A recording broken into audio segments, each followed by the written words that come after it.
Jumping on the bed.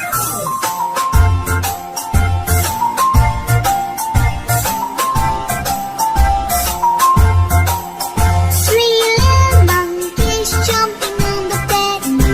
One fell off and bumped his head. Mother called the doctor and doctor said, No more jumping